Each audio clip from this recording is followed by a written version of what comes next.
I can't do this anymore. I can't. What is a situationship?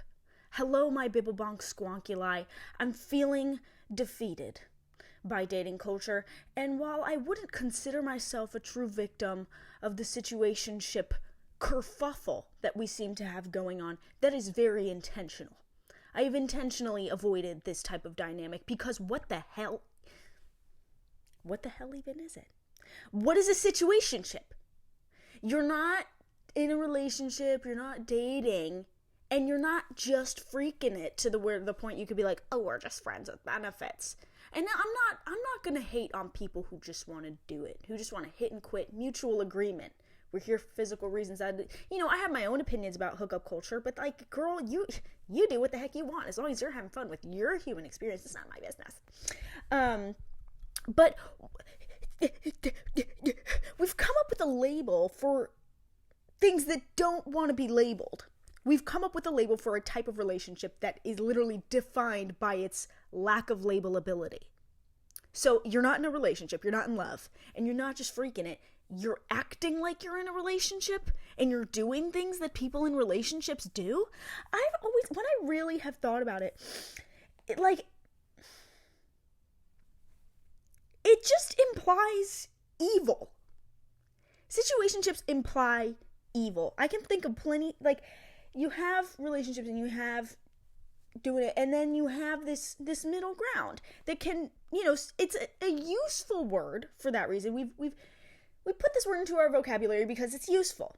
There's a lot of it's complicated that goes on, especially when you're a young person in the dating scene, especially when you're in like your 20s. I don't have much to say for older people that are in so-called situationships. I feel bad.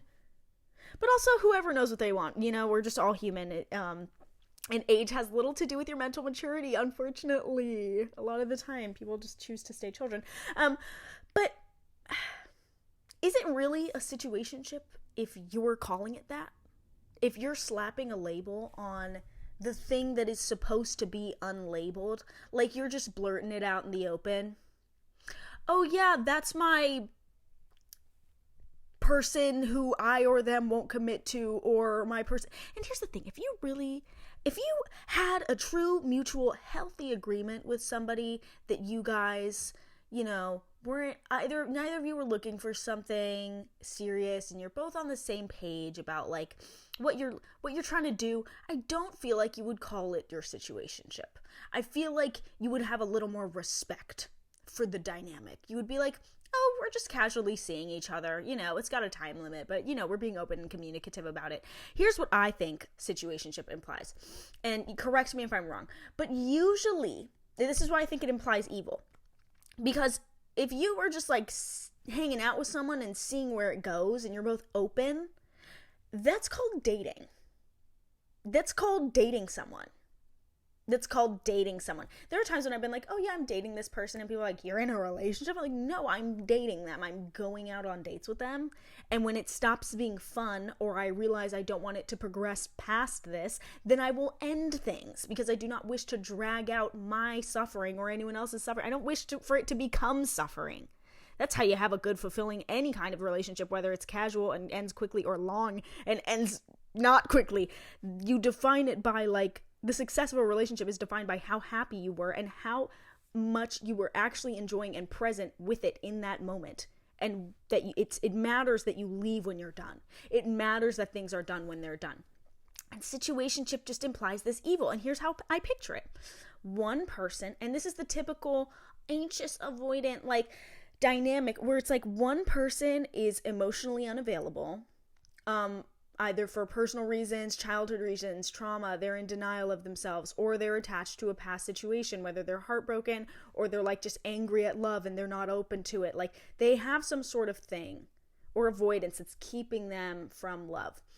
And they're like, but they're fine. They're comfortable enough, and it's not really a burden on them to hang out with this person, the other person in the situation. It's not really a burden for them because they're not spending all their time thinking about it. They're just like, oh, I see this person when I see them. I'm not constantly caught up on all these ruminations and thoughts about them, right? And then the anxious person in the dynamic is like, okay, well, I really like this person, but I'm kind of willing to take anything I can get from them, you know? And they've told me where they're at. And like, hey, we all do this thing where it's like, someone could be telling us, hey, I'm emotionally unavailable right now. I don't want to be in a relationship right now. And we just go, okay.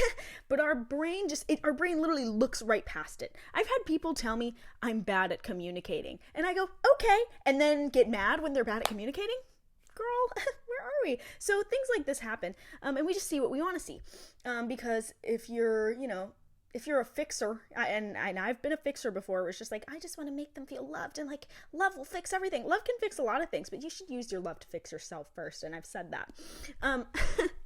It's just like, the anxious person, or the person who likes the other one more, is just like, well, okay, I'll take what I can get, and this is fine. But they're constantly having these fantasies, these ruminations. They're making up a version of the avoidant person in their head that is in a relationship with them and that does want them, and they're just kind of waiting around for that day when they finally change their mind. And it's a funny thing, it's a funny trap to fall into, because if you have high self-worth, it's easy to get into this dynamic, which is weird, because true high self-worth is like knowing that what they're telling you is the thing. It's the truth, and you should go where you are actually desired right now. But there's an in-between ground where if you like really like yourself, you're like, well, why wouldn't you like me? Of course, like, with enough time, you'll love me. I'm great. And then if you have low self-worth, it's just like, I'm going to take what I can get because this is all I can get from you. So it's just kind of messed up for everyone. And this dynamic will go on. This will go on. It's either like something like that, like, you know, one person's just like, okay, I'll do this because it's available. And one person like secretly likes the other more. Or it's like you and someone else were dating and you're both lonely and you both have low standards because you both have low hope in love, but you don't really like each other that much. You don't really like each other that much. But for whatever reason, it's not enough. It's not enough to be considered a relationship, and you're too comfortable to leave. Or, you know, and this is what I'm saying. Like, ideally, there's no such thing as like a healthy situationship. That's just like an agreement. That's just dating. That is a type of relationship.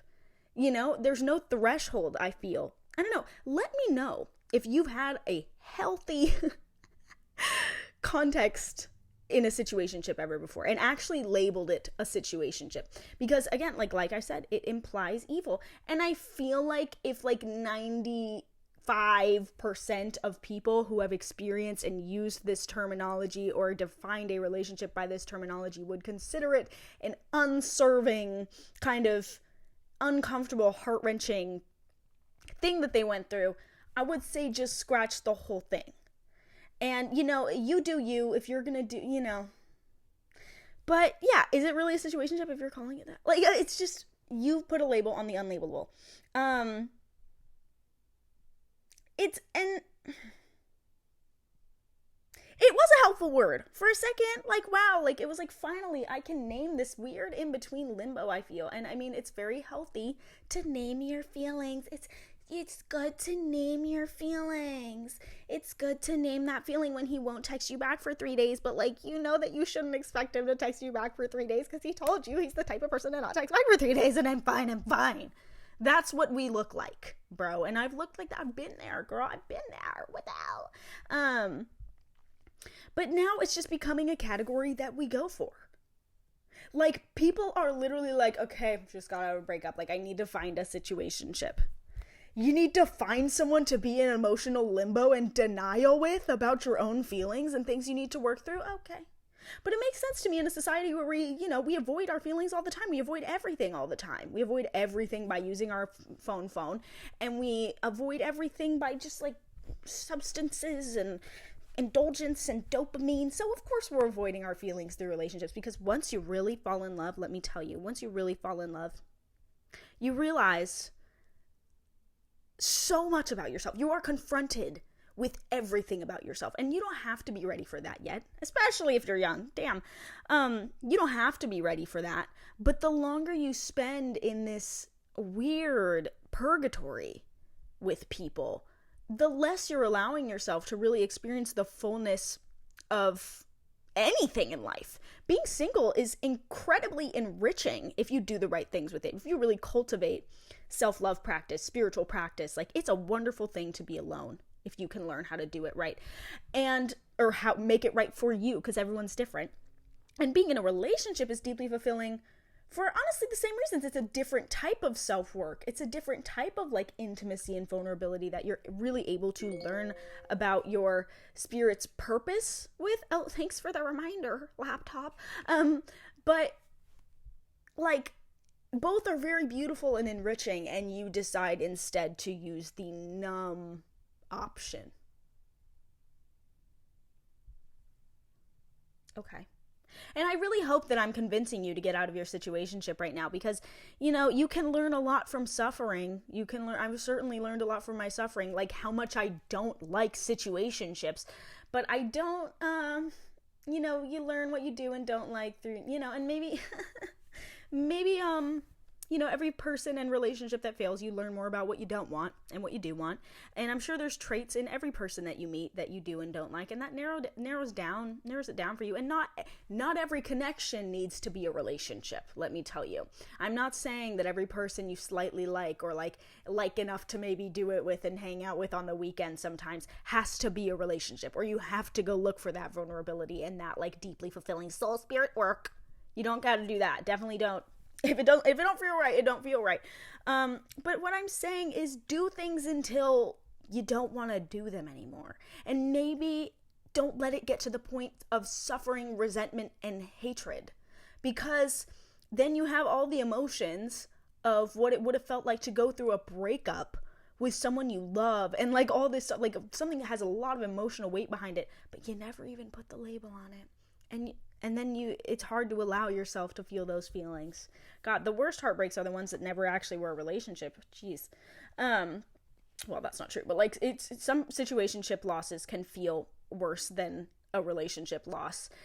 Because, well, labels are subjective, and I'm just talking about my opinion about this one, I guess. So yeah, it implies evil, and those are the dynamics. It's anxious avoidant, or it's like, you know, it's never really a healthy agreement. I've not observed anyone ever being like, yeah, my situationship and we're just so happy. I've heard like, oh yeah, I've been seeing this person and it's going well.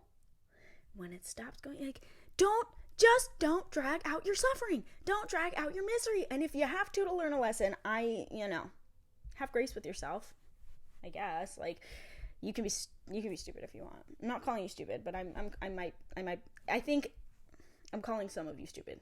But I don't know you, actually. Don't even listen to me. It's not going to help. Well, it's not going to help to call yourself stupid. My advice might help you if you want it to. And this brings me to my thing of, is there really such a thing as emotional detachment? Because if you are detaching from your emotions, you are just detaching from yourself and your deep needs. And I feel like to enter an arrangement, and this is, I'm not talking about people who decide that they want to do hookup culture and they want to hook up casually. That's a different, I don't know about that, bro. In my experience, I don't like it. It makes me feel weird, personally, but that's called an agreement. Relationships are agreements. Oh, here we go. Relationships are agreements. And it sounds to me like a situationship is an excuse to have some kind of twisted relationship in which no one has to follow any agreements. And if agreements that are subconscious are broken, or agreements that are verbalized are broken, then it's just like, well, we're not together anyway. Right?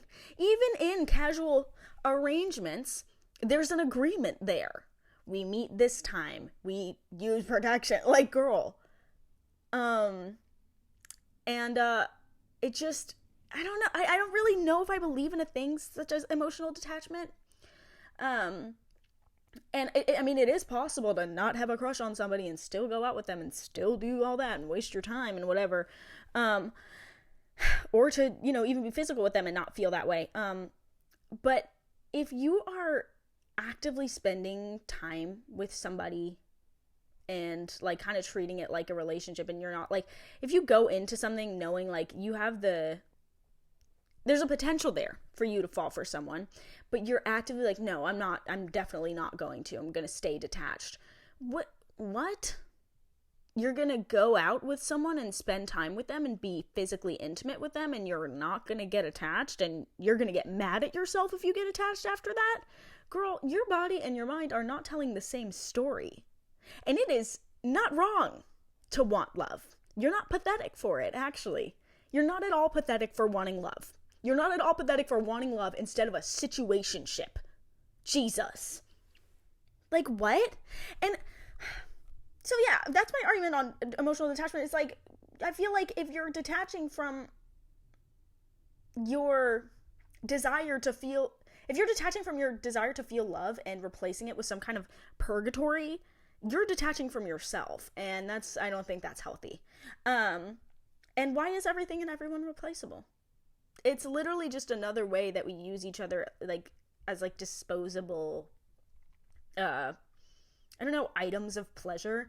Like, everything is discarded. Everything's a single-use item. Everything's plastic. And so, it doesn't make sense to me. Like, well, it does make sense to me. We use each other, and we dispose of each other. And that's dating app BS.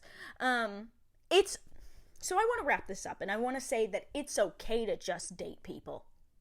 You can just date people. And when you decide that you know enough about them to be able to make the discerning decision, hey, maybe I don't want to move forward with this, then you end things cordially and with respect. You tell them, hey, I don't think I want to do this anymore, and here's what I liked about you, and here's maybe a little bit about why I think we wouldn't work. But you don't have to over-explain it, and you're allowed to stop seeing someone if you don't want to see them anymore. Don't waste their time. Don't waste your own. Don't put yourself in purgatory. If you want to be messy, it's fine. If you want to go have a situationship, if you want to go like, if you want to be left undelivered for a week and then take them back, that's fine.